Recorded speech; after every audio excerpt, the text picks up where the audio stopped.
Kutmandu büyüm tuğanları men serminin Beki Bölüm Maliki bugünkü temamız 6 yanvar günü 2021 yılın çisloda Adakan Kimsanbayev Sadır Nurkожоев debatқа çakırdı. Oşo boyunca tema boyunca bolmokçu. Бирок мен oyun boyunca gelbeyt kol Sadır aka debatқа чыгып. Билесиңер да Жээнбеков да коркуп келбей койгон. Садыр ака деле ошентип коркуп келбейт. Себеби жүрөк керек да Адахан Кимсанбаевдин жанына чыгыш үчүн жүрөк керек, кичине мындай дух керек дегенде. Буларда дух жок да. Булар только ушундай баягы чөөлөргө окшоп оптум асылышат. Жалгыз раз дебатка чакырып атат, бирок чыкпайт. Себеби коркот. Мына мен башында айтып коеюн. Мына 6 январда 2021 жыл дебатка чакырды. Садыр ака, сизди дебатка чакырды. Эркек болсоңуз келиңиз дебатка. Адахан ака өкмөңөр дебатка чыгыңыздар. Ким мындай жеңеткен көрөбүз ошондо. Бирок сиз келбейсиз. Мен аны билем, туугандар. Ошон үчүн туугандар, ошону биз Адахан аканын тарапташтары, анан Садыр аканын тарапташтары биз требовать этебиз, талап кылабыз. Келсин дебатка 6 январда 21 жылы келсин. Бирок келбейт. Мен гарантия берем, мына чыккылачы келет дегендер барбы? Ким келет деген? Мен көрөйүн. Эч ким айта албайт, себеби коркушат. Себеби Садыр ака макало, Дастан аканын шериги.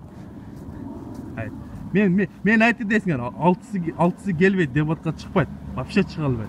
Себеби Садыр аканы азыр ороп алгандар, биримдикте жүргөндөр, мекеним Кыргызстанда жүргөндөр, Кыргызстан партиясында жүргөндөр ороп алышты.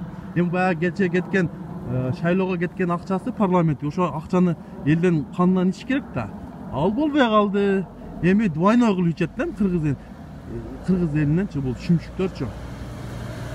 Келбейт да, мен айтып атам, келбейт, Садыр ака келбейт. Ким чыгат мына? Келет деген барбы? Керек болсо тарапташтар айта албайт келет депчи. Мына кимиси бар келем деген? Эч ким айта албайт. Коркушат. Эркек болсом да эркекче келип чыгып дебатка тең ата болуп ошол жерде дебатта катышыш керек да. Бирок катыша албайт агачы. Ошон үчүн туугандар, ушу видеону тараткыла. Садыр акага жетсин. Садыр ака эркек болсо келип чыксын дебатка. 6-сында биз күтөбүз. Бардыгыбыз талап кылабыз. Садыр ака менен Мадумаров Адахан Кимсанбаевдин дебатын уюштурсун. Бирок мен айтып кетейин. Садыр аканы чимкириктер сатып алды. Пактагорлор сатып алды. Арамкорлор сатып алды, коррупционерлер сатып алды. Садыр аканы уже все уже. Колун байлап коюшту. Колуна нештеке келбейт эмичи. Колуна нештеке келбейт Садыр аканы. Ошон үчүн айтып кетейин туугандар. Колуна нече үн чыгып атат туугандар. Үн кандай жакшы болуп атат. Мен үнүм жакшы чыгып атты. Эми көрдүңөр да, Садыр аканын ичеги баягы канча бутак бийлиги бар десе 3 деп жүрөт, анан кайсы десе парламентский, президентский, премьер-министр деп койду да. Эми ол жаш 5-класстагы адамды айтат, бизде 3 булак бутагы бар. Парламенттик, президенттик, законодательный, исполнительный, анан кийин судебный власть деп коет. Onu бардыгы эле билиш керек эле. Неге ондай чоң эле адам адашты билбейсиң да. Ошон үчүн туугандар, биз талап кылышыбыз керек. 6 число январь дебатка чакыралы.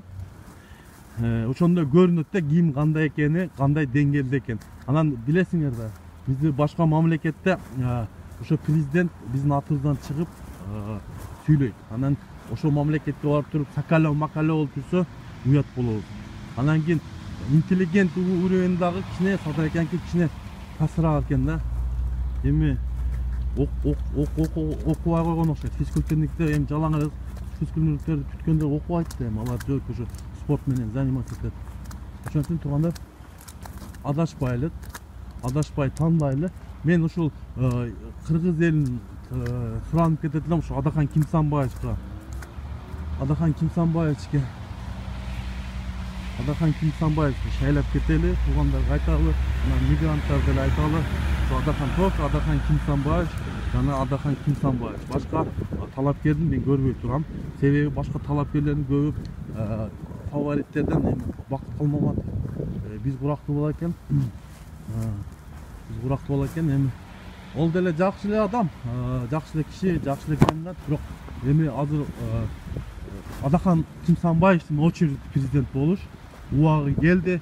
Ошо Адахан Кимсанбаев зордуктап болсо да президент кылалы тургандар көтөрүп такка барып отургузалы. Анан билиминен да карайлы. Анан билими баягы макал бар го, билими күчтүү миңди жыгат, күчү көп бирди жыгат дегендей. Ошондой билими бизге билимден аксыып атабыз биз туугандар. Ошон үчүн билимибиз күчтүү болгондо азыр мынтип Москва шаарында жүрөбүз, мынтип мигрант болуп жүрбөйт элек. Өз жергебизде, ата-энебиздин жаныбызда, бала чаканын жанында тиричиликти кылып, Кыргызстанга кызмат кылып коюп жүрөт элек да. Ошого туугандар Адахан Кимсанбаевди гана шайлайбыз. Адахан Кимсанбаев гана ол ошол эле президент. Башка эч кимди мен көрбөй турам. Бул туңгуюктан ошо Адахан Кимсанбаев алып чыгат. Башка адам эми көрдүк да мына чимкириктер, мындай айтканда Будайдан жөө качкан аферисттер, мошенниктер, кыргыздын канын ичкен шүмшүктөр, ушулар бардыгы Адахан Беркей Садыр аканы мындай айтканда сатып алышты туугандар. Адахан экенин колу байланды. Эми бул киши эчтеке кыла албайт. Келген учурда деле эми кокус келип кала турган, шайланып кала турган болсо кокусунан бул эчтеке кылып бир өзгөрүү болбойт.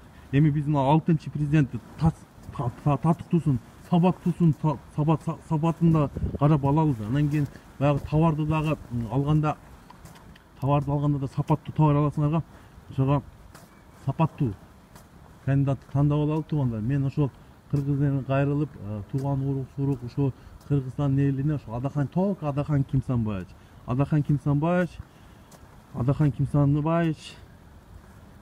Эми Залкар Кудайбердиев эми өтсө деле өтпөсө деле ошону өзүбүз кылып атпайбызбы? Ушу бийликти биз өзүбүз ошо бандиттерге берип койдук да, туурабы? Өзүбүз күнөөлүүбүз. Ошо 5-нде болгон окуя бул кыргыз элинин жеңиши болчу, аны келип өзүнө ээлеп алды Садыр Нуркожоевиччи.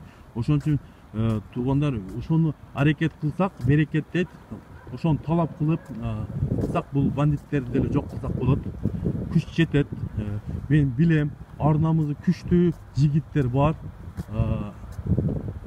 Кыргызстандын келечегин ойлогондор. Мен ошо жигиттерди, адамдарды чакырып кетет элем, патриот жигиттерди.